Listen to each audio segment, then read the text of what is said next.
What is up, NFL fans? It's your boy, Kevin Phillip Fox, with some new royalty-free drums underneath me. And as you know, it's a Friday, so I'm not alone. I'm coming at you with my main Friday co-host, the guy who's been in the trenches with me for the last couple weeks as we sort of are figuring out on the fly, building the plane as we fly it, what the Legit Football NFL podcast is. That is Adrian Revito from Down Under. Adrian, how the hell are you, brother? Oh man, I saved the good walk-up music for me. I know you've got that's what I'm about. Royalty-free guitar, let's go. What the royalty-free is coming through this week. It's all you need. I'm doing fantastic. Is how I'm doing. It's you know what? I actually really enjoyed the Thursday night game. I know we're going to talk about it, but I'm excited for week 5. Get it, and you know why I'm excited? I know you know. Why? We ain't alone today. Oh, let's go! Spoiler alert. Bring him in, baby. NFL Stats on Twitter. Jimmy Ray, we are not alone today. Let's go. More royalty. Let's go, boys. What's going on? I love this music. It's great to see you, dude. We missed you. It's great to see you guys. Yeah, it's so good to have been you a few back. weeks. How's it been officiating euchre tournaments? Has that been fun for you? It's been awesome, dude. I don't even officiate. I have to play sometimes, you know. So I get in there. You're the stand-in. I killed it. I'm sorry. I killed what it last tournaments? Night. Euchre. You know what euchre is? I have there's no idea. way. Dude, I thought it was a Rochester thing. Like, it's a card game. It's a really popular card game. I thought it was a Midwest thing. Everybody I talked to was like, "Oh, it's only a Rochester thing." Like, I'm in LA, not a single person knows what it is. Yeah, it's a card game. It's a card game, and I can't explain it to you right now. Dude, it's a great card game. Oh, dude, it's the hardest game to teach. It's so confusing. It just sounds like something you contract. I mean, like it does. Yeah, I got euchre when I got a shot, you know. Yeah, I had to get my euchre vaccination yesterday. No, guys, we are here. We're back together, and we have a slate of Week 5 games to talk about. That is mind-blowingly exciting. We have some Week 4 headlines that we have to sort of dive into. It's going to be a little ugly for some of us. It's going to be a lot more fun for some of us. So, if we if we kick things off, we're going to kick things off with no one else I'd rather talk about, and that is the Cincinnati Bengals. 1-3 guys. Joe Burrow's calf injury. They get absolutely dog walked by the Tennessee Titans. They are now 1-3, and Burrow has had 0 rest. So let's talk about it, guys. What are we thinking about this? This is scary. You know what this reminds me of? You know that old cliche in sort of a sitcom where a finger gets cut off and then they put it in a bag of ice and it's like, oh, maybe we can reattach it. The fingers got cut off with the Bengals, and then they beat the Rams just as like, oh, wait, they put the finger in the bag of ice. Maybe we can reattach this. Right. And then it does that cutscene to the bag of ice that they left at home when they get to the hospital, and it's in a puddle of water. And it's like, dun, dun, dun. Wow. That's what happens with the Titans. Whoa. So I can visualize that in my head right now. My man was just like, I feel like I'm watching a movie. Holy crap. That must be an Australian thing. I've seen that. I haven't seen that too much in American media. So there's a lot of disconnect culturally here, but that to me is kind of the Bengals season. It's like we thought they got right, but like, okay, maybe we'll see him again, and we'll talk about Joey B in the upcoming preview. But man, he's just not what we were expecting. Do you guys remember September when the Bengals were like pegged as Super Bowl contenders? Yeah, I picked him. I'm feeling like a dummy. Yeah, I mean, there's still a lot of time left in the season, but like 4 weeks into the season, you kind of know who you are at this point, and the Bengals are not it. I mean, I'm not even sure I don't think they're going to make the playoffs at this point. I mean, like going off what Adrian said, I think they have 8 fingers cut off, and they're trying to use 2 fingers to play the rest of this season. But Just Joe both Burrow, their pinkies. I mean, but seriously, Joe Burrow is injured. It's not his fingers, but he's obviously just immobile. He's not running around as much. He's just not looking like that guy. I don't know. If it'd be wise to maybe just bench him and let him get healthy, but I don't think that's what's going to happen at this point since they haven't done that. Kind of feels like that luxury went out the window, right? I mean, it felt like that luxury would have been the first 4 games. You throw him on the IR, right? What are the chances, their backup QB wouldn't be 1-3 right now, right? What are the chances they wouldn't still pull out 1 game? And then you have a Burrow that's solid. Yeah. You have a Burrow that's probably really healthy right now. Alas, it wasn't to be. That's not how they played it. They got a little greedy, and it's biting them in the ass really hard. Joe Burrow's Pardon pretty my cool Australian. right now. Yeah. So I don't know, guys. I'm really nervous about the Bengals. I don't know if I'm so nervous that I'll predict them not to make the playoffs. I think extreme. I know there's a lot of teams in the AFC that are going to be hard to catch up to, but we've seen them go on these kinds of runs before. Last It's kind of year they started slow. Yeah, it's very much in Joe Burrow's. 13 games, anything can happen, but they are in a tough division. I feel like the Browns and Ravens kind of, they have some hype to them. They're definitely a solid team. Steelers, we'll talk about them. It can't be denied. They're absolutely in a pickle, but I'm gonna urge Bengals fans and NFL media to take a deep breath. It's not even a quarter of the season anymore with the new schedule. It's somewhere between a quarter and a fifth. So, that's 4/5 of the season left to go. Like, let's all just, and I've said it a million times. If AFC contenders who aren't the Bills are going to falter, you're not going to catch me feeling bad about it unless it's related to injury, which I kind of feel like, to be honest, most people are chalking it up to that. But like, Joe Burrow didn't give up 27 points to Ryan Tannehill, did he? From what I've gathered. No, I don't believe so. There. I don't think he was a cornerback this time. So that's not great. Yeah, he wasn't playing D, I'm sure. That's not this week. All right, Adrian. Next headline from week 4. We have. I do apologize for this one. It's okay. It's okay. We can combine. Okay, we can combine because there's going to be a lot of tiers here. We can combine we do a segment now where it's like our Homer segment. Me, Adrian, and Jimmy are going to talk about our favorite team's performance from the prior week. So let's combine it so I don't devolve into madness this early into the podcast. That's more of like a hour in that I usually do that. One of my favorite players, an all-pro corner for the Buffalo Bills, Tre'Davious White, has torn his Achilles. It's his second major injury in the last 3 years. It's really heartbreaking. I had a really hard time enjoying the thromping on Sunday, knowing full well that I was very likely watching Trey White for the last time in a while. And I'm familiar with this feeling, unfortunately. So, boys, why don't you guys tell me the long and short of it. What does this mean for the Bills? What does this mean for Trey White's? It's not an ideal situation. Obviously, when you're losing cornerback is, I think, one of the most important positions in football, and it's kind of, I don't know if it's underrated or not, but I mean, you need a lot of corners, and the Colts are really good at losing corners as well. With Isaiah Rodgers and Dallas Flowers, who nobody probably knows, but he just went out too, which says a lot about who we're depending on. It's definitely a tough situation, but that's why you build depth. And I think, the Bills have Von Miller coming back at some point soon, I believe. Yeah. I don't know if he's playing this week, but he went to London. That's not a corner position. He did go to London, so he's traveling, so there's a good chance he'll play. Obviously, he's not a cornerback, right. But the pass rush also helps the secondary. So it's just next man up. But yeah, it's tough for both sides as always. Adrian? I think to make you feel a little bit better, here's a little stat that I pulled that I thought would make you feel better.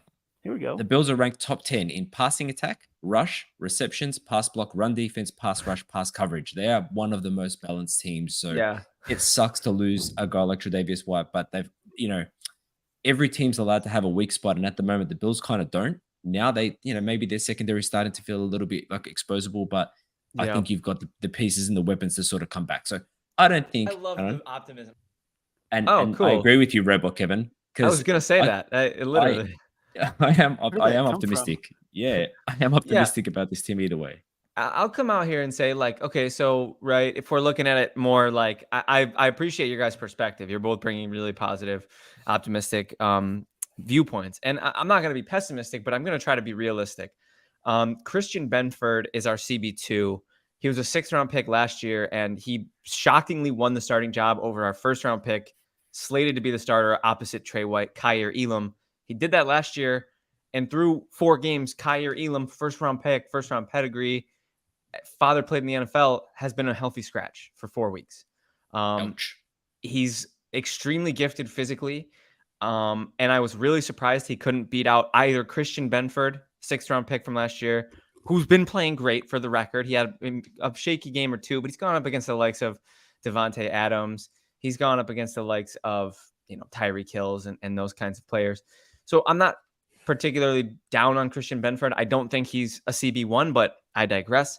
Dane Jackson is probably next man up to jump in at the opposite boundary. So we're looking at Christian Benford and Dane Jackson on the outside. And I think Dane Jackson is a little bit more of a liability than Benford. I'm not the biggest fan of his game. He's pretty good at getting in position. He's not the best at the catch point, which is something that I'm really hoping to see him improve on. He's had some flashes and he had to come in last week, obviously losing all the bodies that we lost. And he started a lot last year. So a lot of Bills fans are split on Dane Jackson, because I've kind of been in the he's buns camp, and there's a lot of people who think he's adequate. So we'll see. That we're gonna find out. But in Sorry, my humble he's what, buns? buns, yeah, like it's a He's slang bad. term for booty. Can I pause you for a sec, because I've got a sound drop exactly for this moment. Hold on a Please. second. I didn't expect this, but I'm happy you said it. And Do now, it. we welcome you back to another episode of Kevin Translates Words That Young People Use. That's beautiful. And thank It's you. And that's actually gonna be what it should be. That's going to be a really fun segment. I have a feeling we're going to be really in our bag with that one. So Dane Jackson could be buns. We'll see. Personally, myself, looking at the first round pedigree, looking at the talent of Kaiir Elam, the metrics aren't bad at all from his starts last year. There's some sort of a coaching staff. I don't want to say like babying him or like nursing him along, but it's the kind of thing where he hasn't earned the trust of the coaching staff for whatever reason. I think it might be time to just rip that Band-Aid off. For me, CB1, I want upside. I want man-to-man lockdown potential. And I think Kaiir Elam athletically and potential-wise has that. So I don't think he's going to get thrusted into the 1 or 2 slot after being a healthy scratch for 4 weeks, but I'm hoping that's the trajectory that this necessitates him stepping up. That's my hope. Yeah, they'll have to throw some bodies in somewhere. And as optimistic as we try to be, I mean, you'll probably have some weeks where you get burned and you're like, dang, man, I wish Trey White was out there. Right. You'll definitely have that. I mean, there's no talking around that at this point. And Yeah. but like you said, there's a lot of maybe upside that you were talking about with a lot of your cornerbacks. Yeah. So that's all you can hope for. And now you'll definitely kind of see what you have. Yeah. Because I feel like he has to play at this point. It would be I very hope shocking. so. It would say a lot if he wasn't starting, or if he wasn't He'll playing in some definitely. capacity. I think he'll definitely get activated. I think the 1-2 is probably going to be Benford and Jackson while Elam reacclimates, I guess, whatever that means. And then Teron Johnson obviously is our nickel cornerback. He's great, one of the best nickels in the league. So I feel good about him. Beyond that, we have some good practice squad guys. We have some good special teams guys. I'm hoping they don't see snaps on defense. But you guys said it. You build depth for this very reason. Before we move on from Trey and get into just the Bills in general, I will say I'm praying for the man. He had a really tough time mentally overcoming his ACL tear, which happened on Thanksgiving in 2021. So I'm saying prayers, really hoping that he can recover again, because this is just such a gut punch for the man, the player. He's such a big culture, community presence for the Bills. He's a culture presence. He's 13 seconds doesn't happen without Trey White, in my opinion. That's the season he tore his ACL. I think Trey White plays in that playoff game. Buffalo might have a Super Bowl, but I digress. It's the way the cookie crumbles. Still stings. Yeah, Still still. stings. You just made me sad, dude. Yeah, I'm sorry. I'm being honest. It's the way the cookie crumbles, and let's take the sorrow out. All right. There's a lot to be celebrated, Adrian, because the Bills took down the Week 3 NFL champs, the 70-point scoring Miami Dolphins, guys. Talk to me about that game. Tell me why the Bills are the best team in the NFL. Stephon Diggs. I refer back to my previous comment. They're just balanced. You know what? You've got the right. I'm not going to go into my GM loves again, but you got the right front office that brought in the right pieces, that have kept a balanced team, that have kept you in contention every year in, year out since Josh Allen sort of took that leap. So we said this at the start. This is not a surprise to any. In fact, let me bring it to Homer Hill, but this is not a surprise to any of us on this podcast. We said that this was the Bills' division to lose, and we stand by it. I'm just speaking on everyone's behalf. And I will say the guy who shares my name, Baby Cook, James Cook, I mean, he's a baller, dude. I think you guys, like he said, you guys found that balance with him as well. Yeah, awesome. Dude, it feels really good. And yeah, Baby Cook, I mean, I had an over-under. I was joking on Twitter before the season, and I said, how many times during Bills games this year will I say the sentence, let James cook? And how many times has it been? It's got to be. I might already have hit the over. I set the over-under pretty high, like in the 50s. I think it's already in the over. So, yeah, guys, no, I couldn't be happier right now with my team. I knew the Week 1 game, unfortunately, as bad of a taste as it left in everybody's mouth about the Bills, about Josh Allen. I knew it was going to be the kind of thing that they put in their rear view really fast. And it's exciting, man. I mean, Josh is the MVP favorite now. I don't like being at the top of the hill. He's the new favorite. He's the new favorite for MVP. I don't like being top of the hill. I don't like being the hunted. I think that the offseason talk and the way that the Bills have been left for dead, I think it's going to keep that chip on their shoulder for the duration of the year. And I think they're definitely them in Kansas City are the loudest AFC threats for the Super Bowl right now. Yeah, I mean, the Dolphins were probably hunting you guys too, and you guys beat them up. So that Yeah. says a lot. But they, not 70 points this time. You could have put some. I thought you guys might put up 70 points against them. I think we would have. Yeah. I don't know if you guys have seen, but like, man, Josh Allen is losing a lot of fourth quarters this year, man. He's getting the Steph Curry treatment. Fantasy football is really, really tough when you have Josh Allen as your QB and he scores 40 in the first 3 quarters, and then you have to watch him hold the clipboard.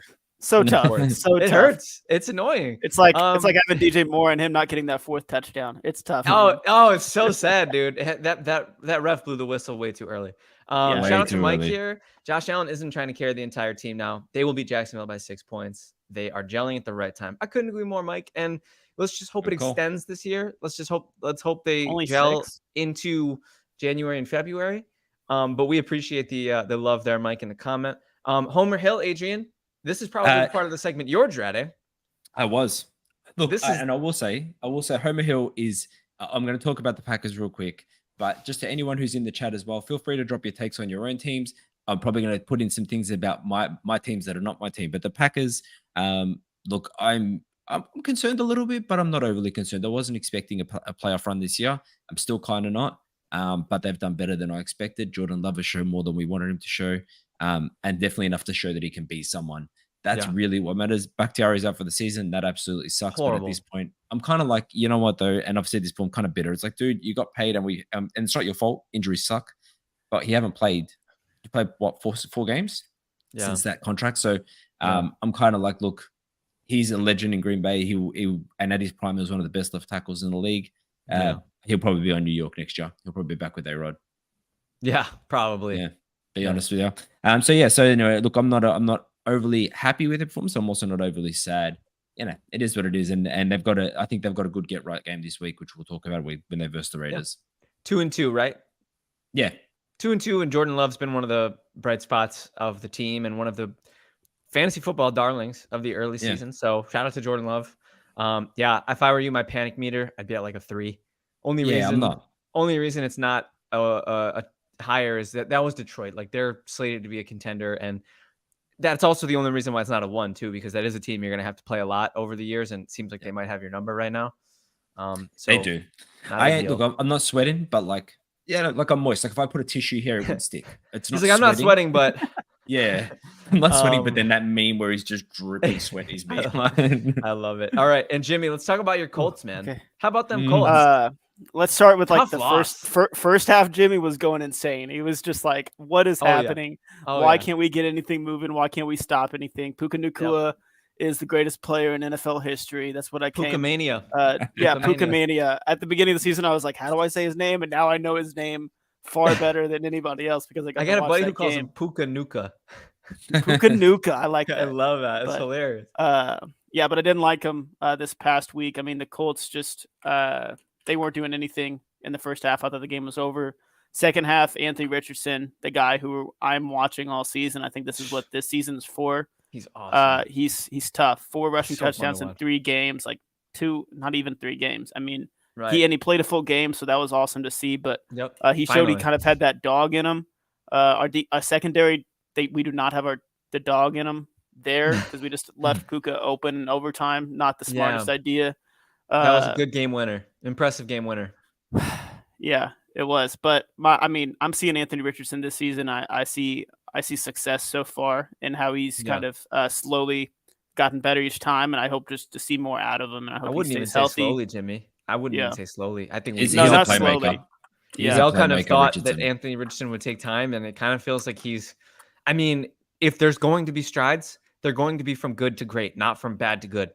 And that's awesome as a rookie. Yeah, he leads the league in explosive plays too, in terms of like 10-yard runs, 20-yard passes. He has some accuracy issues, obviously, if he's throwing short. He slings that ball. It happens. CJ I'm stoked for you guys, man.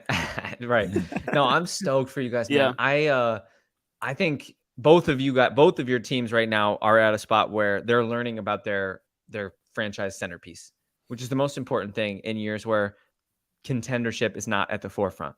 So the fact that you guys are learning about your stud young QBs is really, really good.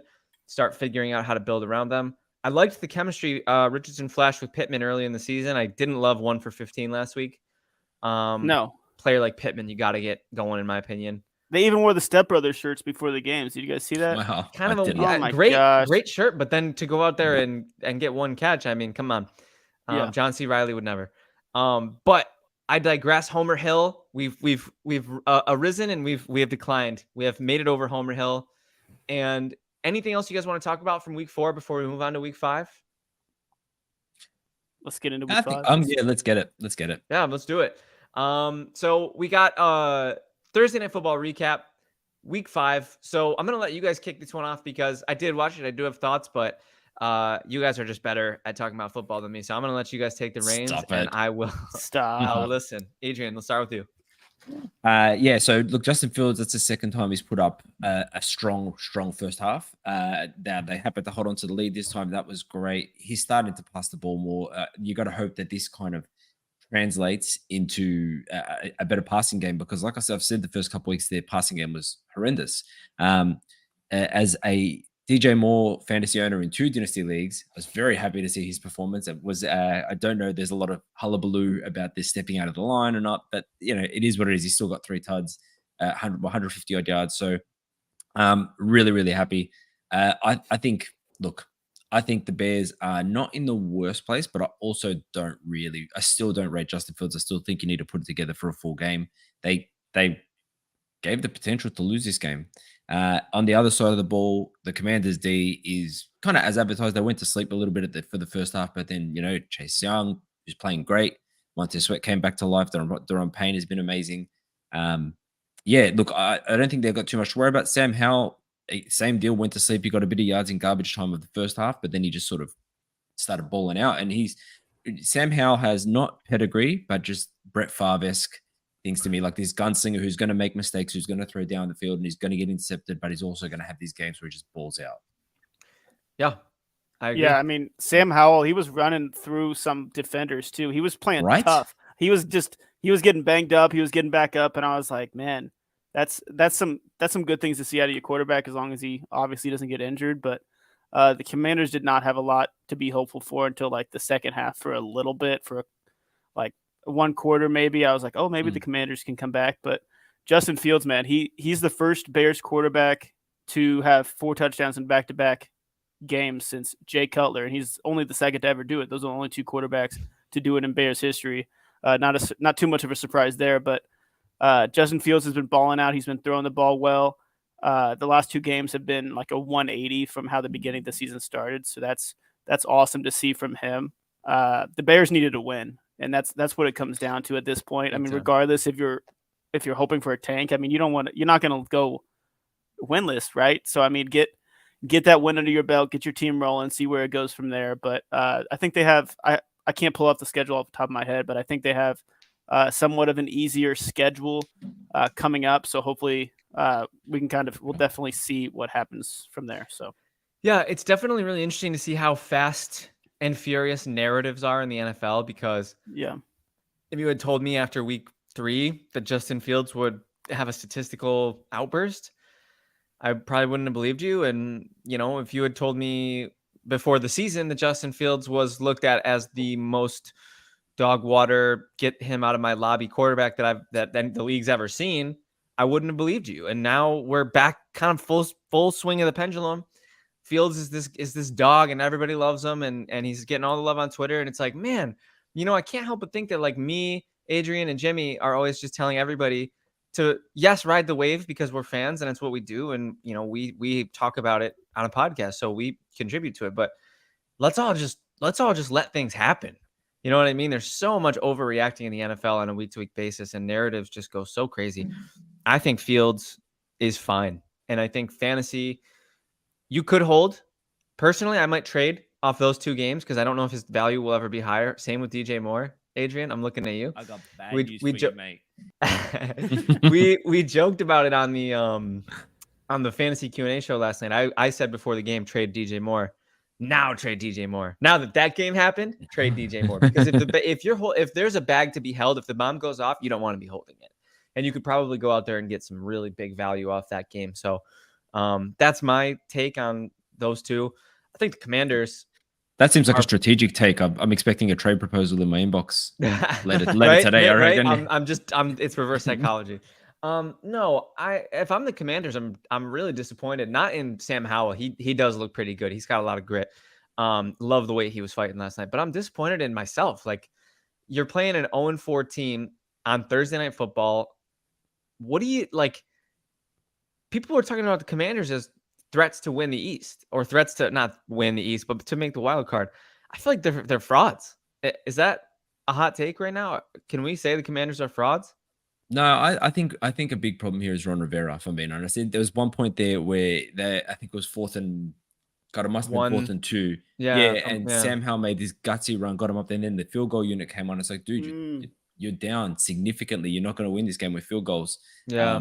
They were down by 16, and I believe the field goal cut it to 13. So it's like, what are we doing there? Like, you're taking it from a 2-score game to a 2-score game. Correct. So I think I think Ron Rivera is a big part of it. I think his seat's getting a little warm for sure. I think he's gone at the end of the season. So it feels like it. And new ownership makes sense. Is Howell playing his way into contending for that job? He's definitely, he'll have a shot. I mean, they might bring in somebody else just depending on how this season goes with the next 12 games or whatever. Or just depends where they are in the draft too. I mean, there's a lot of good quarterbacks coming out in the draft, and who knows who will be available next. Kyler Murray, what if they went out and got cut? That'd be kind of interesting. Yeah. Because his future is also questionable. Yeah. With the Cardinals. So.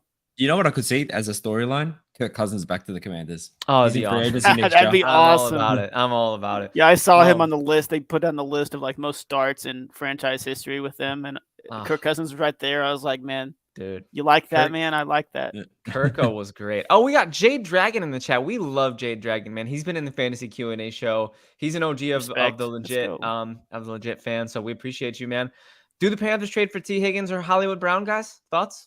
Well, the T. Higgins whispers have absolutely started. You know what? Like, look, the Panthers, to me, anything you think they're going to do, they're not going to do. I don't think they're really well-run organization. Yeah, and so I like Frank. I don't know. I do like Frank Reich, but to be honest with you, like, what you kind of expect from Frank Reich is out of the box. He comes out with, a really sort of smooth offense. It gets picked up quite easily, and Bryce Young has not seemed comfortable. Seems skitterish. It's early. It is, but it's also early for CJ Stroud. It's also early for Anthony Richardson. Yeah, but you got to look at organizational, aptitude here. Like, I mean, I think for whatever it's worth, I mean, Frank Reich is a great coach, but the Panthers they're turning it around from so much. Like they've been very far behind, bad for a while, and I feel like DeMeco Ryans was a great hire for the Texans. He was the Broncos' first choice, and you guys, I don't even have to get on my Texans soapbox. I love what that team has done this offseason. I think they're showing that they have the right stuff organizationally to be a great team. So eventually, not this year, probably. I don't know. But good TNF recap. Yeah, I just think Bryce Young is low-hanging fruit of rookie QBs. I think he'll bounce back. He'll swing back. I'm a bit more dubious. I can tell. Yeah. You were about Fields too. How's that feel? I feel great about my Fields take. I was victory lap in week 2, and I'm still don't get caught up in these first half games. They're 1-4. You can still victory lap a little bit. No stress. All right. So Jade, we appreciate the love. We love you back. Jaguars at Bills. My Bills. Waking up at 5:45 in the morning, Jimmy, to watch Welcome some to my freaking world, Josh baby. Allen football. I know. I feel like Adrian. I wake up and I'm like football's there, so it feels nice to be on the better side of the time. Yeah, I mean, I will say for the whole season when there's no London games, the 10 a.m. kickoff is elite. It's the best kickoff in the world. But for the London games with the 6:30 a.m. kickoff, I had to catch the second half for the Falcons Jags. I couldn't do it. Couldn't bring myself to. You didn't watch the Toy Story? I couldn't bring myself to set an alarm to watch Desmond Ridder play football. It wasn't happening. That's fair. Did you watch a Toy Story? Did you watch the Toy Story? I saw a little bit. I did. It was cool. Bijan Robinson was juking people out of their toys. I don't know. Snapping ankles. Yeah. Loved it. Yeah. So let's talk about this game, guys. Bills are 5.5-point favorites at home. Hate that crap. At home. Hate that crap. Jags This is have a been there for a Jaguars. week. This is a Jags home game. Yeah. Jags have been there for a week. Their bodies are adjusted. And Yeah, how did that happen? Yeah, it's just stupid. Yeah, NFL was stupid on What the did the scheduling Bills get for this? Yeah, right, exactly. Don't care. 48.5 point over under.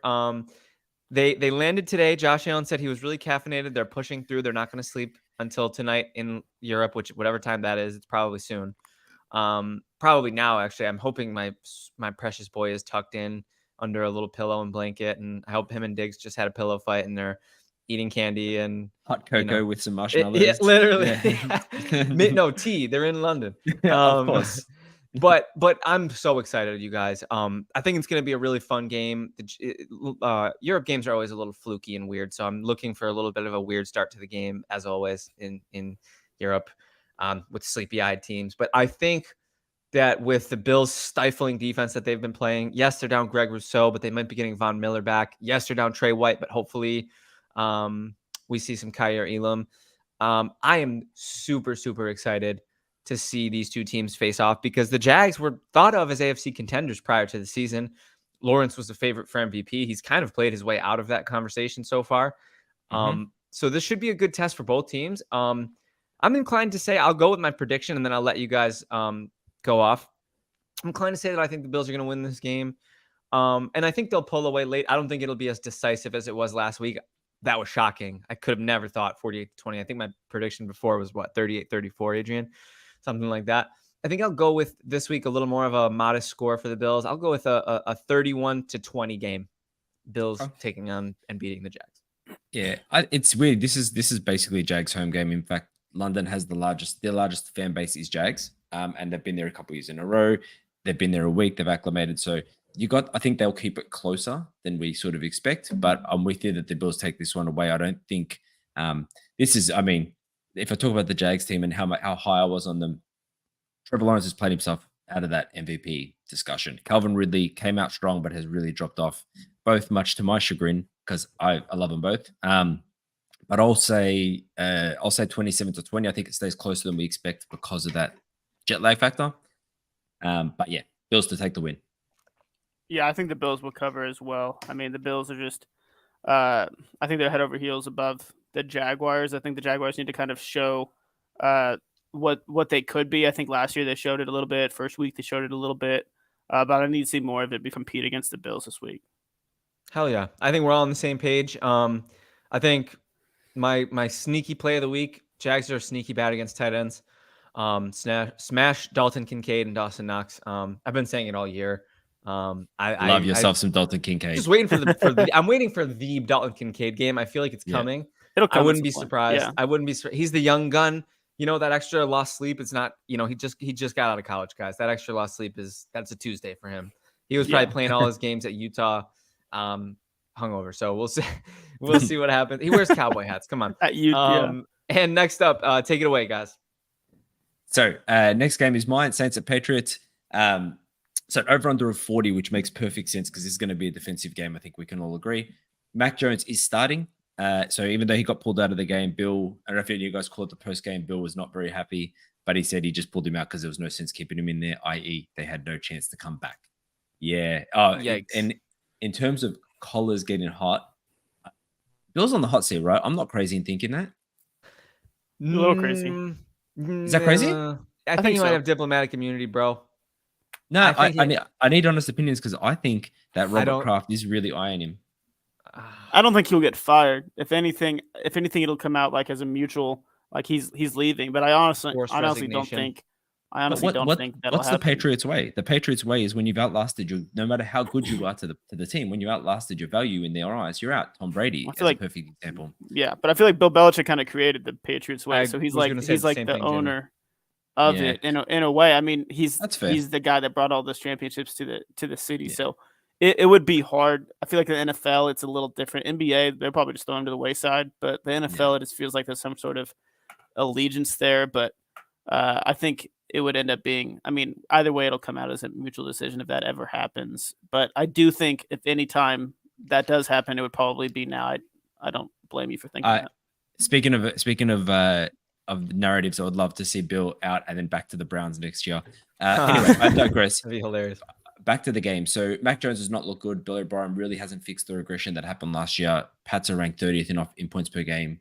The schedule matters. They've had a tougher schedule, but the Saints are ranked 25th, and they've had a much easier schedule. Derek Carr, banged up, shoulder injury. It's really kind of limiting his downfield throws, so I'm a little worried about that. JC Jackson coming in for the Pats to replace Christian Gonzalez. That actually, more than anything, Gonzalez out, who was just balling out for a rookie, and Judon out, that worries me. That those kind of like the corner pieces of their defense. So I like this to be a very low scoring game. I'm actually not over under 40. I'm right on that. I would say 17-20 Patriots way. Love it. Yeah, I'd probably go. Oh, no, go ahead, Jimmy. I'd probably go with the Saints. The Saints here just because of their defense, and I think their offense might put up a little more points. I mean, the Alvin Kamara game was kind of weird last week with like the 13 catches and like 30 yards. I think Alvin Kamara might get going a little bit. And I think both offenses, like you said, the under is definitely going to hit. But I think it'll be a 3-point game. I wouldn't necessarily love to watch this game, but I'll go Saints. Yeah, this is the kind of game where this is why Red Zone was invented. I'll see what happens when it comes across my screen, but I am not looking particularly the way of this game if I can help it. I love Derek Carr, and I've been one of the resident truthers. I've been one of the last remaining defenders. Can he play? Can he throw the football? Because what I heard from last week was that his ADOT was like a yard. I don't want that. Wouldn't surprise me at all. He hasn't been playing to his pedigree. Yeah, I mean, the 13 catches, he just throwing checkdowns the whole time. Yeah, it's horrible. Weird. 13 for 33, something silly like that. That's less than 3 yards a catch, bro. Like, I'm sorry. I love Derek Carr. I don't want to get on him, but if he's not healthy, play Jameis. Because yes, Jameis is going to throw 2 picks, but he's also going to throw 4 bombs. Yeah, exactly. So with Chris Olave and Michael Thomas out there, I mean, you could find them the ball at some point. I mean, I think they. This is a tough game to predict. I think I'll go with the Patriots as well, just based on Carr's health. I don't think Carr's fully healthy. I like the Saints. I've also been a Saints truther, but I think I'm going to go with Patriots. I'll say 17-10. Gross. Nice. Yeah, sick. Ugly game. Hemi Ray. Colts Titans, man. I mean, this is an AFC South showdown. The Titans have had our number. So Andrew Luck was 11-0 against the Titans, and now we've lost 5 in a row against the Titans. Pat McAfee went up there during the draft that one year and roasted the Titans in Tennessee, if you guys remember that. And now it's like we got nothing to say. We have nothing to say other than Andrew Luck years, but it's been long gone at this point. But it'll be a tough game. Anthony Richardson, like I said, he's been explosive. I think he'll continue to be explosive, despite the Titans not allowing a lot of like 100-yard rushers. They also don't score a lot of points. They haven't scored more than 30 points in 22 games in a row. That's crazy. So, I mean, that was against the Dolphins in like January 2022. I mean, it's been tough for them. Insane. I think the Colts are going to have to pass the ball. I think they're going to have to get the ball moving. But with kind of the RPOs we can run with Anthony Richardson, I think the Colts could win. But like I said, the Titans have had the number. Derrick Henry could have a game against us for sure. Our defense is not something that's kind of lived up to the expectations. I mean, not a lot of expectations, but it always seems to be like the pass rush or the secondary tends to fall short any given Sunday. So it's definitely tough, but maybe if Jonathan Taylor plays, we'll come out on top. But I'll have to pick. I'm a homer pick here, so I'll pick the Colts in a close game. Hell yeah, bro! And I don't even think it's a homer pick. I want to first of all say hello to Armand the GOAT. In the chat. We appreciate you being here. He's late, but better late than never. I gotta say, Adrian and Jimmy, I'm going Colts as well. And I don't think it's a homer pick. I think the Titans have been overperforming, which they always do because they have outstanding coaching and they have great defense. They have Derrick Henry, who I sort of preyed on his downfall last week and it didn't happen, and now I feel stupid. Never bet against him. But that being said, I don't care against the Colts. I think Anthony Richardson has too much juice. I think this is a home game for the Colts. I think that team is playing inspired football. They're playing fired up football. I think they're going to win this game 27-23. Okay. I'm going to go against the grain here, boys. And I'm sorry, Jimmy. I'm going to take the Titans here. Only because Vrabel has, like you said, won the last 5 matchups. They're opposite ends of the spectrum, these teams. You've got like Titans who are ready to kind of burn it down, Colts who are building towards something. But I think I just like the Titans to take this one. Maybe I'll lay this down to coaching, but a close game. I'll say 23-19. You are ruining people's day, and I'm living for it. Thank you, Robot Kevin. Is a fun score. Is that a scorigami? It might be. Yeah, It might be. I like that. Great. Cool. What was that from? What did you say that ruined people's days? I can't remember. I pulled a couple sounds from a few different episodes. That might have been one with you and Jimmy. That's legendary. Yeah. I feel like we'll get some runtime out of that one as well. Hell yeah. So we got Ravens at Steelers, and this is my next game. Super excited to cover this one because I'm a big fan of the Ravens. I think they're having a nice start to the season. I love Lamar Jackson. I love Zay Flowers. Their running game, I mean, losing J.K. Dobbins really hurts, but they always have good defense. I've been saying it a lot this week. This is kind of a theme of the week, but I started watching football in 2004 when I was 9 years old, and I don't feel like the Ravens have ever had a bad defense in that entire year, or in that entire stretch, I should say. So I think they're going to continue to be great. The Steelers offense is dog water. The Steelers defense is, I'd say, underperforming at this point in the season, but that's okay. I don't think this is going to be a high scoring game. 38 as an over under is kind of hilarious. I believe that gives an implied team point total to the Ravens of 21. So that would mean Vegas is forecasting a 21-17 game. I'll kind of echo their sentiment a little bit. I'll say Ravens get a little bit more magic going. I'll say 24-21. Because the over under is so low, I would take the over, but I still don't. I don't love this game being a fireworks kind of game unless you're talking about defense. Yeah, and the Steelers' offensive line has been just a turnstile, which you can't ask Pickett to do much with that. Not that he's been playing fantastic. I'm gonna own this. I've been ragging on Lamar a little bit on this show and in private conversations, and I'm not saying I'm ready to eat crow. Like, I'm not ready to eat crow on that take, but like, I might nibble some crow. I'm not, on a scale of play like the drop. nibbling, play the drop. On a scale of nibbling crow to like that cartoon stuff it in your mouth, pull the skeleton out. Yum. I'm about a 2. Yeah. I think out of 10, you're at a 2 for eating crow on Lamar. 2 to 3. I'm still eating some, but I'm just not sold on him yet. But I'm still 4. Admittedly, he's playing better. And Mark Andrews has Mark Andrews has been playing better. Yeah, delicious. I will say the Ravens 26-17.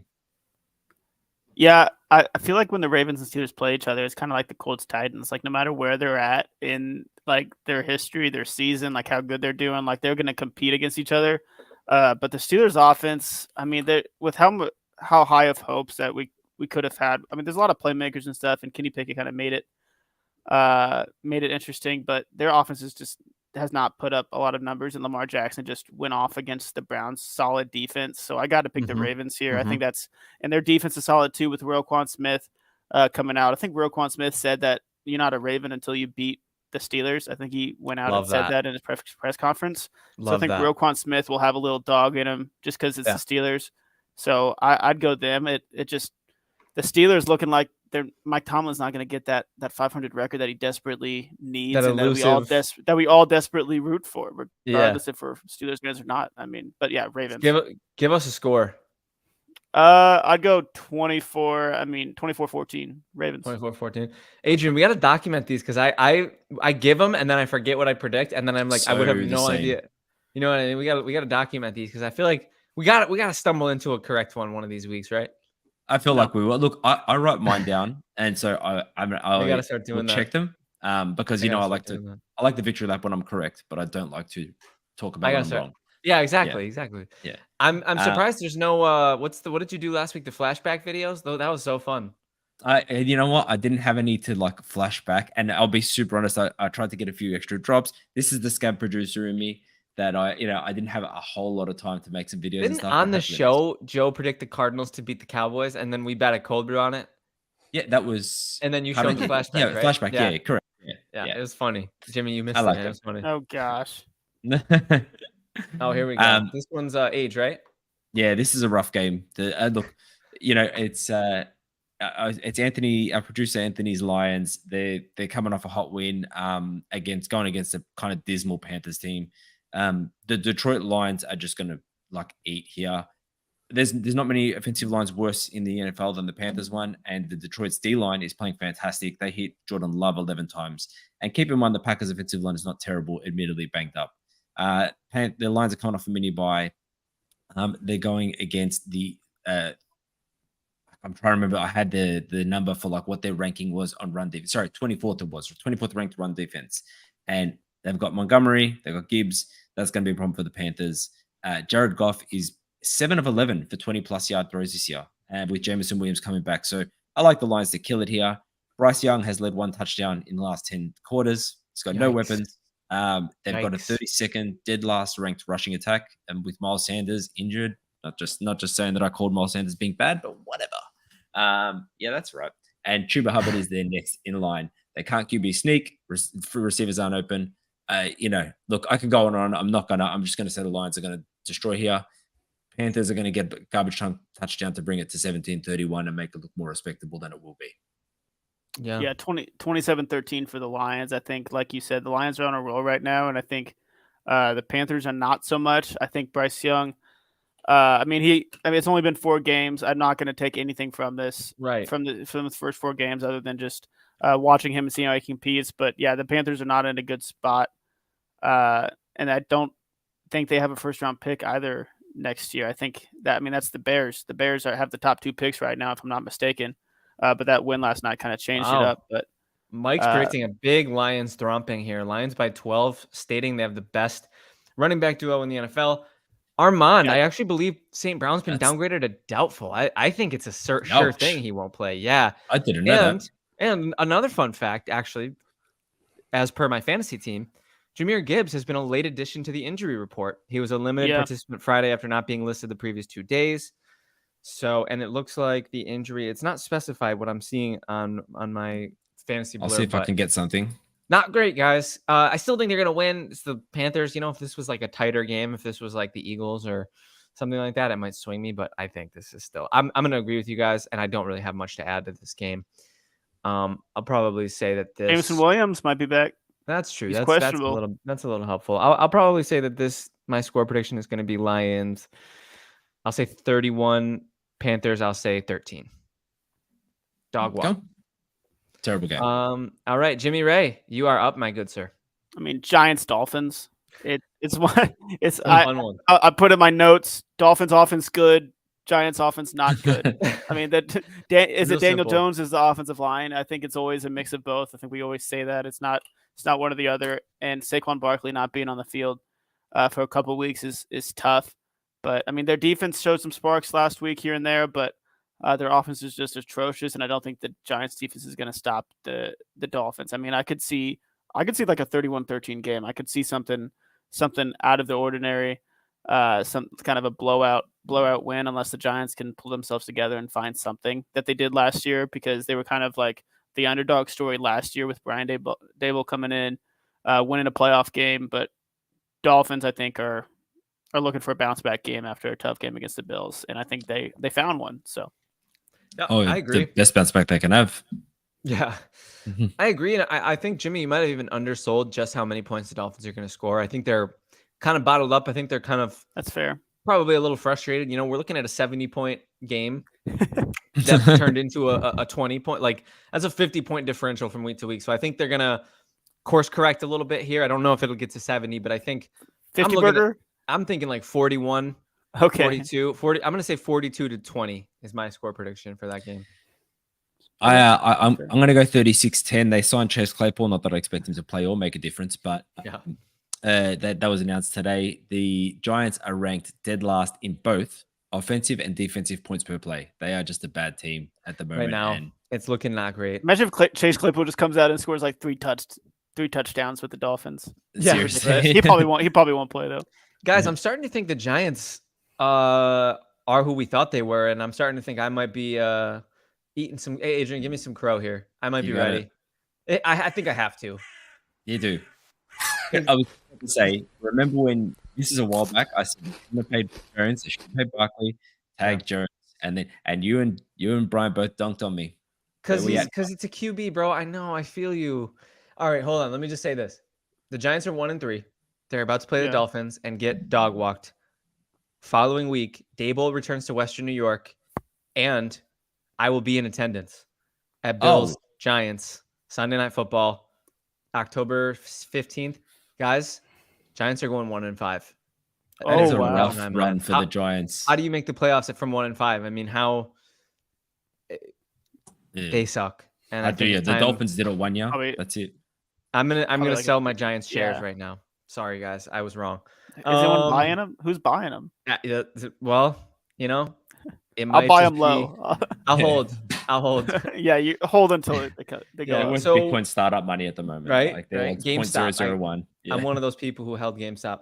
What are we thinking about? Okay, and So- this is tough, Age, because it's my game, right? It is. It's Yeah, my game, but it's both of our teams, though. I begrudgingly gave it up because I know last week I gave you some terrible ones. I'm proud of you, man. You're doing God's work. The world is seeing how kind you are here. Texans at Falcons. Falcons are 2-point favorites. I got bad news for you, mate. The Texans are pulling the upset. There's a 100% chance the Texans pull this upset. CJ Stroud has been dealing. Atlanta's got a good pass D, not a great pass D. Nico Collins, Tank Dell, Damian Pierce, Devin Singletary, Dalton Schultz, they're eating, bro. The Texans are absolutely eating, and they will continue to eat. The Falcons are not utilizing their weapons, and everybody in the fantasy football community is calling for Arthur Smith's head. Oh, well, fantasy football doesn't win games. Okay, well, apparently neither do you, Arthur. So what's going on? Boom, got Where's him. Drake? What's up with Drake London? What's up with Kyle Pitts? You know, I mean, Jonnu Smith, really?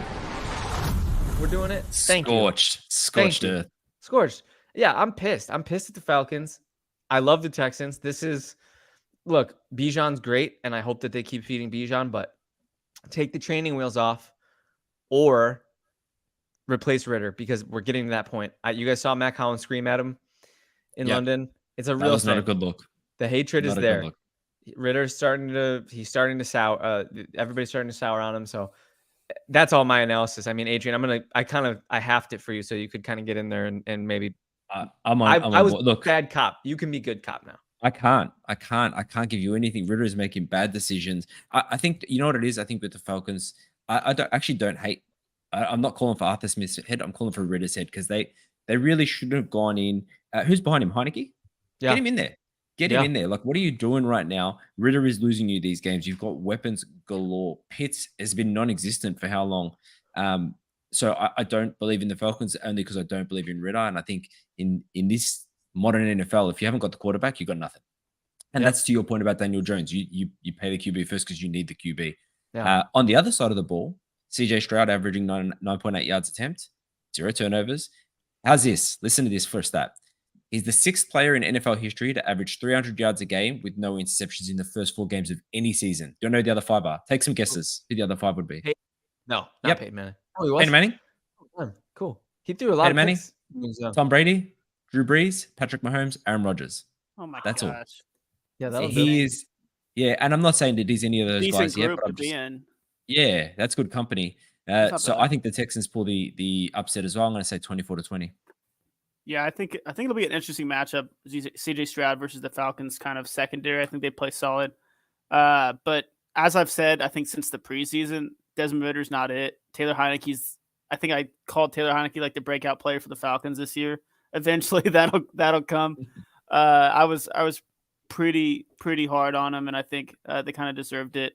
But yeah, I mean, if you're not winning games, then the fantasy community will be mad at you. Your fans will be mad at you because you're throwing the ball like you have the most targets to tight ends this season, and Kyle Pitts is just left out to dry. Jonnu Smith is, apparently a really good tight end because 22-year-old Kyle Pitts is just not doing it. But You love Jonnu Smith for the record. I liked him a lot. Yeah. Guys. What was that? Whoa. I'm sorry. Wait, and let me play it guys. again. Wait, I don't know. Here Poor we go. losers. I'm sorry, guys. Oh my might have to god! turn What it up is? a little Why bit. do I sound so That's the thing sad? I've ever heard. Oh my It gosh!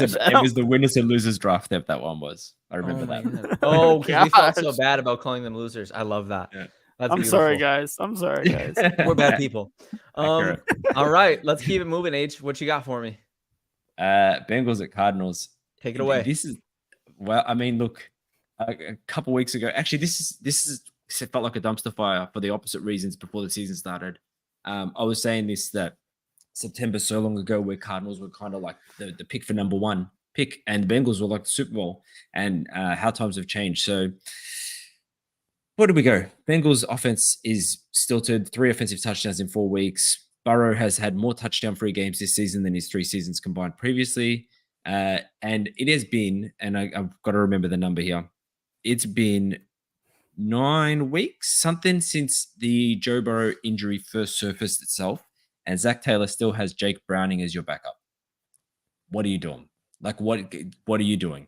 You left Burrow in the game at 27-3 down in the 4th. He is not Joey Burrow at the moment, and for that reason, he's ranked last in completions. I think he's going to be playing this game, which I don't agree with. I think he should be out.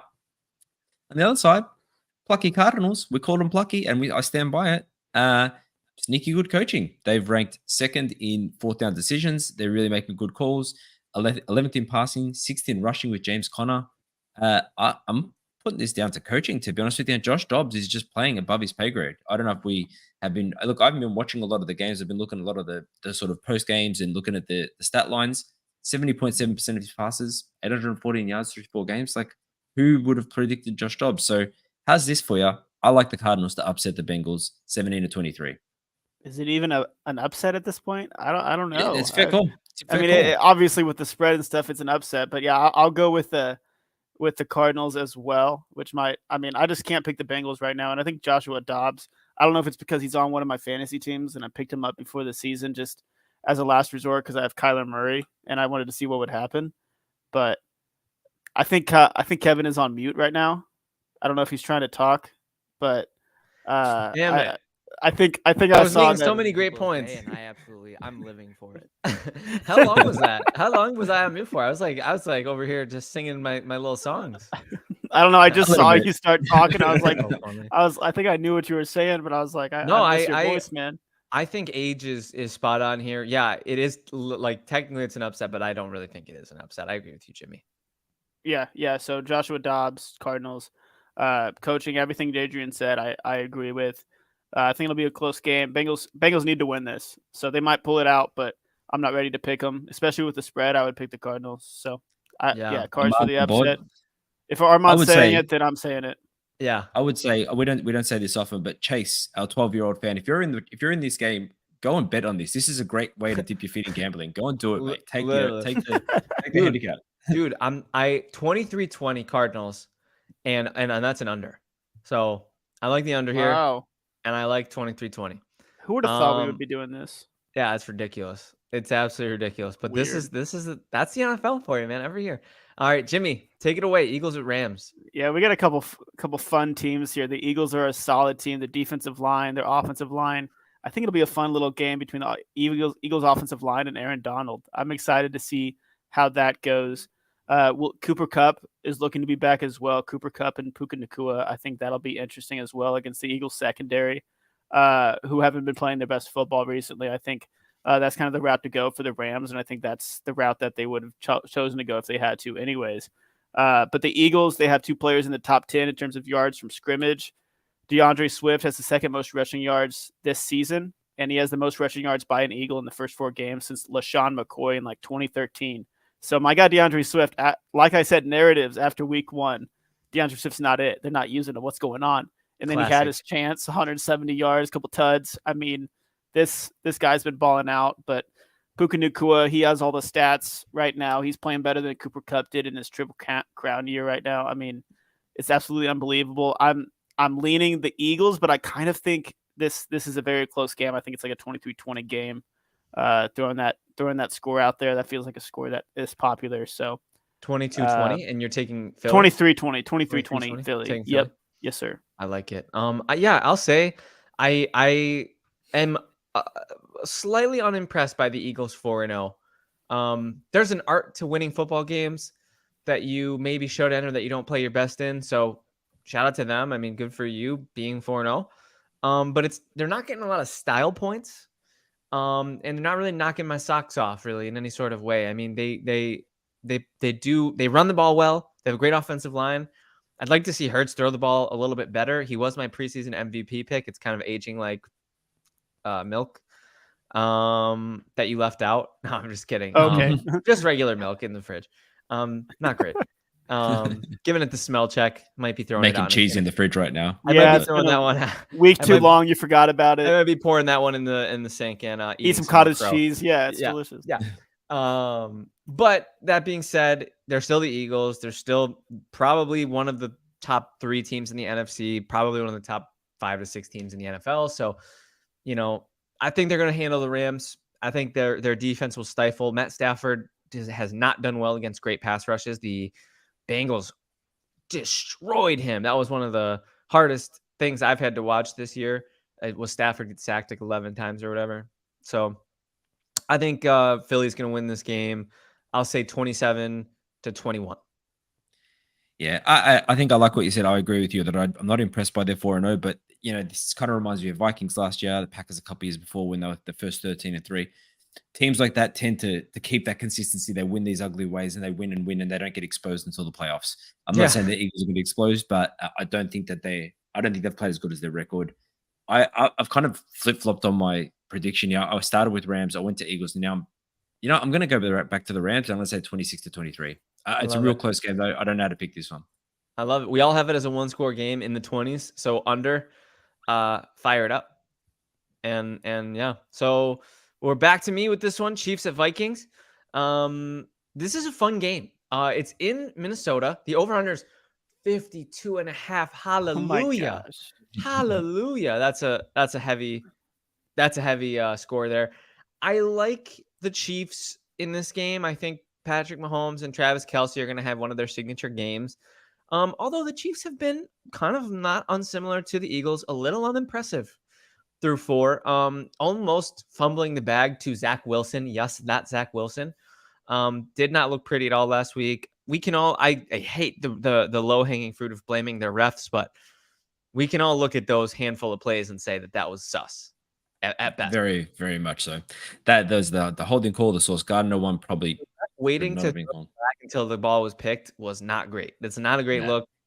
And I'm a Bills. I grew up a Bills fan when the Patriots were actively cheating. So I have a chip on my shoulder towards the NFL and refs and rigging games for popular teams and Swifties and this, that, and the third. Proud of us for not mentioning it until an hour and 3 minutes into the podcast, the Taylor Swift thing. But go us. I digress. From an X's and O's standpoint, the Chiefs defense is better this year than they've been. We're finally seeing them not be sort of a liability for the team. And the offense is kind of slow on the uptick. Admittedly, the Jets have a wonderful defense.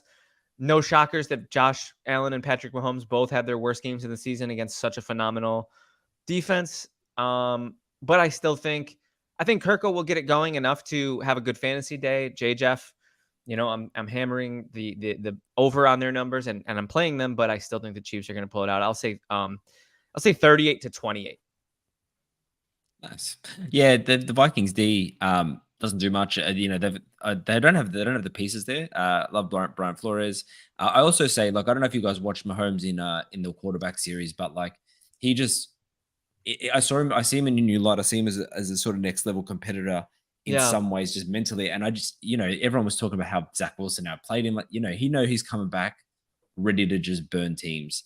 But I do like the Vikings to keep it close as well because Kirk pulls his games out every once in a while. So I'll say 31-28, but I think the Chiefs take a win. 31-28, you got a 3-point game, so Vikings cover.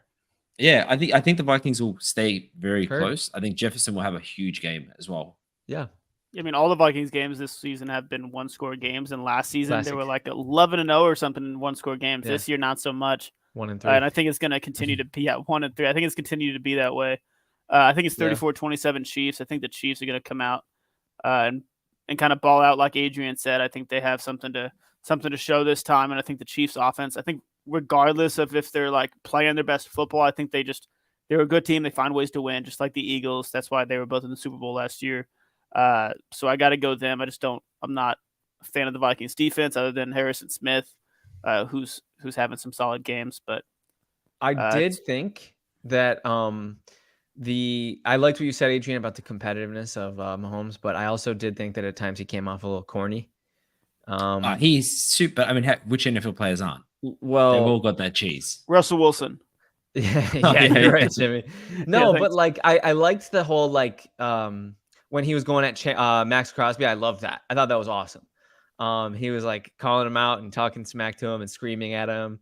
But then when he was like yelling at trainers and like cursing at trainers because they were saying he had to get X-rayed, and throwing his coat, I was like, bro, you are having a grown man temper tantrum right now. I did not like how.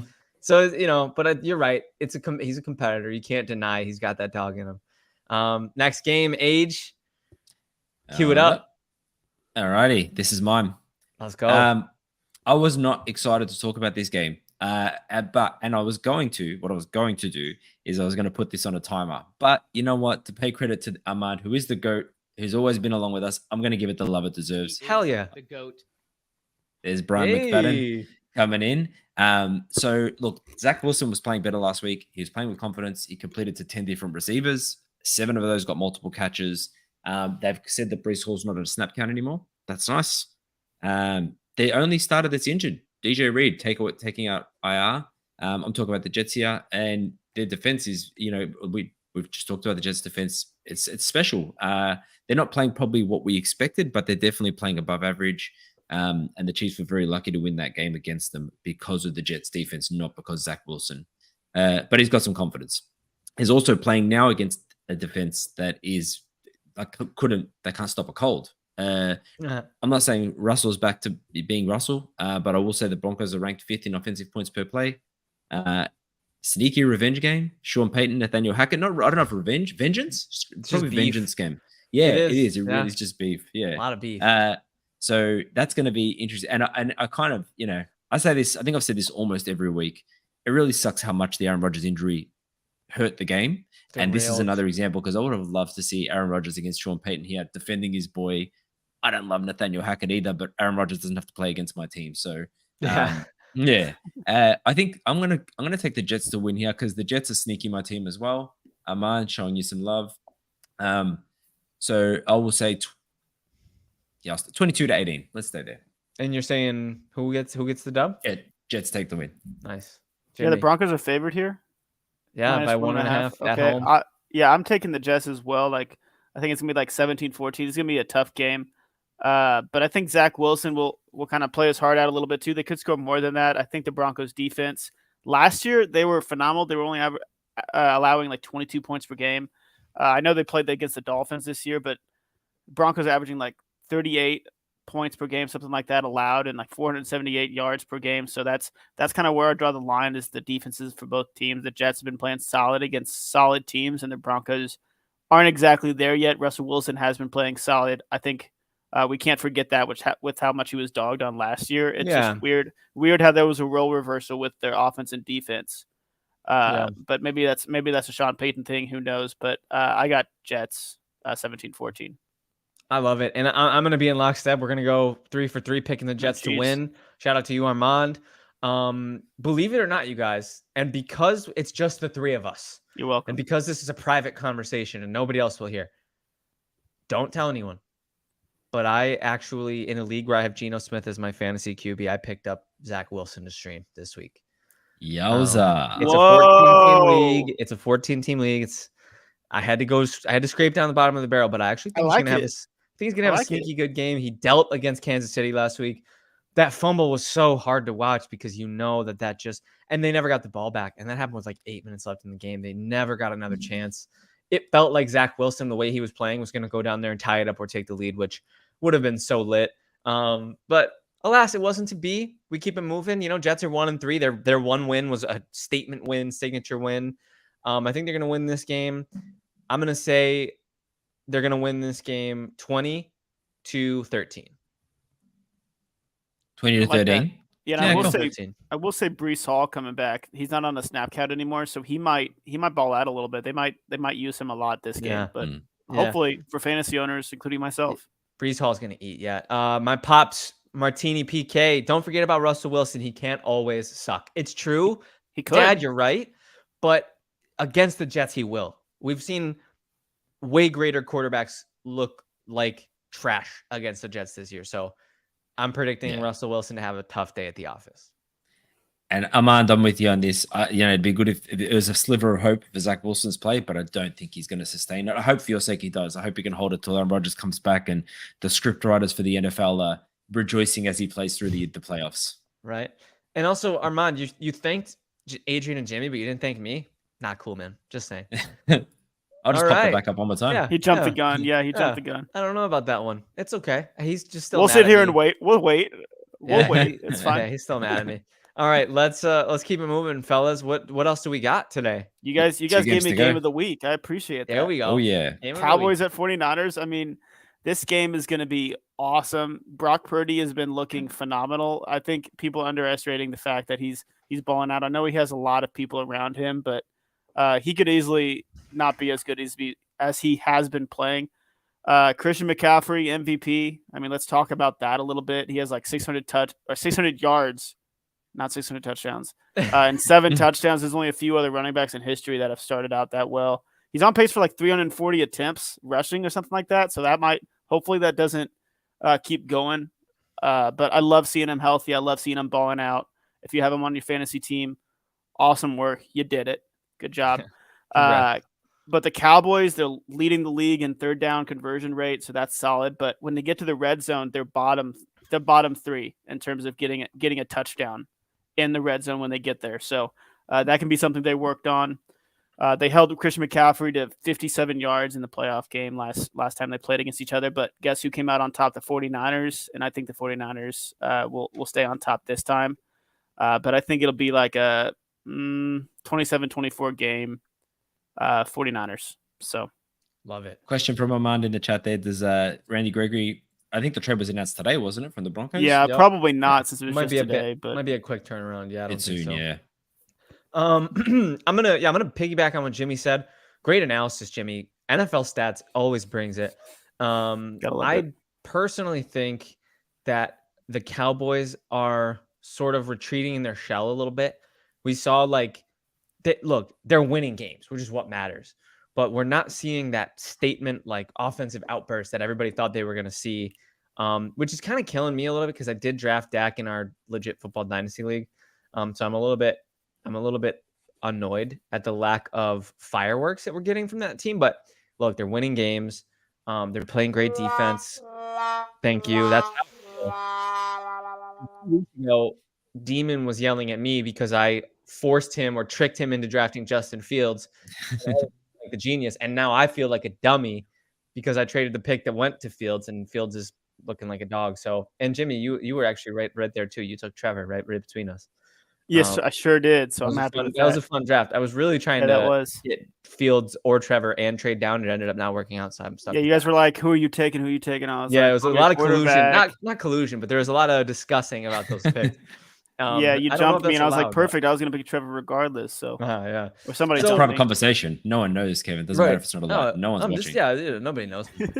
Sorry to the people watching. But that being said, I think Dallas. I think they will put up a fight, but I don't think it'll be enough of a fight. I think this game's going to be pretty decidedly won by the 49ers. I'll say 34-24 and take that over. Oh, well. Okay. Yeah. I'm on calling out McCarthy there. I've never been a fan as a Packers fan. Yeah. Cowboys ranked 30th in red zone offense. That is not going to do it against the 49ers. So I foresee a lot of field goals for the Cowboys here. I'm putting it 29-16. Cool. You guys agree it's the game of the week, though, for sure. It's a fun, I believe, Sunday night. So yeah, and I'm getting called out by my pops. I usually Philip Fox. I do usually do a little bit of a beard situation during the season, but man, pops, it was getting a little not fun to maintain. They lost to the Jets with that beard, so I'm cleansing the juju. There's no losses on this beard. We'll see what happens. There you go. Like that? You like that? Got to have a spin zone ready at all times. So is this? How many games do we got left? Is this last one? Last one, guys. We crushed it. We crushed this podcast. Packers at Raiders. Raiders are 1 point favorites. Over under 44.5. Why did you give this to me, Adrian? Or is this you? No, I didn't. I gave this back to myself. So I was gonna say we were going around the horn. Not anymore. I'm cool with that. I want you to have this. I was like, I'm sorry, I took this off you. You're so good. It's like, why am I talking about the Packers? So all right. So Devontae Adams coming or reuniting with Green Bay over in Vegas. That'll be interesting. Giving back to us, trading back. The rumors are there. I'm just going to say it. Putting that out into the universe. Jimmy G is not a certainty to play, and the Raiders secondary sucks. So that is it's a weird game, right? Because Love may be able to eat, he may be able to put things through the air. Watson's going to be back. Hopefully, Jones is a little healthier, although they're still both listed. But then on the flip side, the Packers D run D sucks, and Josh Jacobs has not yet had that game. And as a fantasy owner of him, I'm waiting for him just to have that. Like, he had one sort of where he popped off His the last screen game a little was bit. good, right? Yeah, last game he had a couple receiving. touchdowns. A lot of Yeah, receiving. but he needs one game where he's just going to absolutely blow up, and this could be it. Scarily, I hate to say it, but this could be it because the Packers can't stop the run. And that's been the way since, normally these seasons get better. Joe Barry, if I can call for his head on one thing, it's that he hasn't stopped the run in 3 years. Like, it's at some point, how much funds are you going to pump into that line? Yeah. Elgin Jenkins could be back. That's good because the left side of the offensive line was really letting him down. Joe Alexander could be back, but they are a banged up team. If you look at their injury report, a good 6 or 7 of their stars are on that report. So hopefully Jones gets his share. They did not use him well. Armand saying Jimmy G is going to be cleared. Yeah, I saw that. He was cleared. There you go. Oh, good. Oh, well, then he'll be for back. a better That's game. good. Makes for a better game. Thanks, It Armand. does. Yeah, Armand and I don't, Schefter. yeah, 100%. Papa Philip Fox dropping some news. I did not realize that was denied. I thought that was all but done. Yeah, we got to hear about that. I don't think it was. I don't know if it was denied. It just wasn't approved yet. So Okay. it's still TBD. We got some. I don't remember. I don't remember why. There was something why. Couple Shefties in the chat right now. Love it. Yeah, what's going on? We need to keep love up. So Yeah, Jimmy, I'll they're pick the scooping you, bro. Packers. I know. I don't like it. I don't They're like it. scooping you. I've been gone too long. Yeah. I'll pick the Packers as I always do because that's what I do. So I Have will to. say 27-17. I actually do like it for this game though. Oh yeah, Jimmy. Yeah, I couldn't tell if you were trying to like talk me out of the Packers or talk me into the Packers because Josh Jacobs got me. You had me thinking a little bit, but I mean, Jimmy G is playing, but I don't think that really matters. Maybe a little bit, but the Raiders are the worst team in turnover differential right now. I think it's like a -7, which I think is one of the more important stats in the NFL and winning games. It's very rare that you win a game if you're losing the turnover differential pretty bad.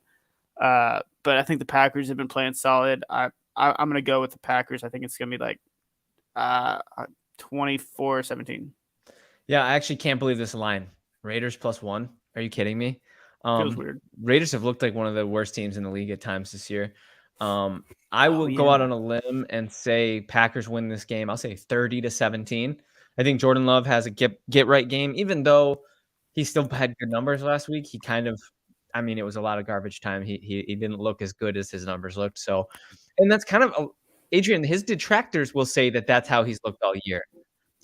He's had his ups and downs, that's for sure. He throws some beautiful balls and he throws some stupid balls. So let's see what happens with Love this game. But I think a big bounce back happens. The Raiders defense is Swiss cheese. And their offense doesn't really inspire me at all. So 30-17. And that rounds out our week 5 preview. That rounds out our week 4 recap, our Homer Hill. Guys, we had a phenomenal day today on the podcast, did we not? We did. Fantastic. That's what my sources told me. Yeah. So fun. Jimmy's sources are saying that he had a good time today.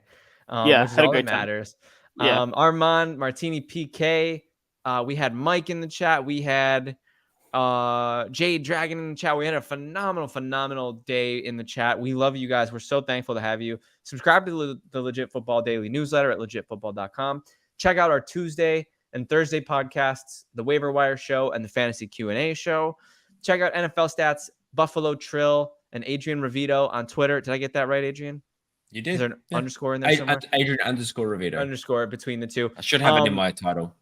But fellas, anything you want to say to the good people of the world before we wrap this puppy up? The Brady pricing thing, Armand did say Brady's bid was declined due to pricing. It was because of like the 10% ownership that he was going to get, and apparently it's like a report that it was like a 70% discount or something like that. So I don't know what's going on, but that's like full price. Yeah, that's off the field news that we'll funny. monitor, but that's off season stuff. Let's focus on football. Whoop. Martini Whoop. PK. Can't think of a better note to end on. Adrian, anything else you got for the good people? It's just been awesome as it always has. Great to have the band back together, boys. Dude, and legendary. I look forward to it every week. I'm telling you. So, and Me to too. you guys and to the listeners, we love you guys. We love you guys. Thank you. Have a Have good an weekend. absolutely beautiful weekend, and go Bills.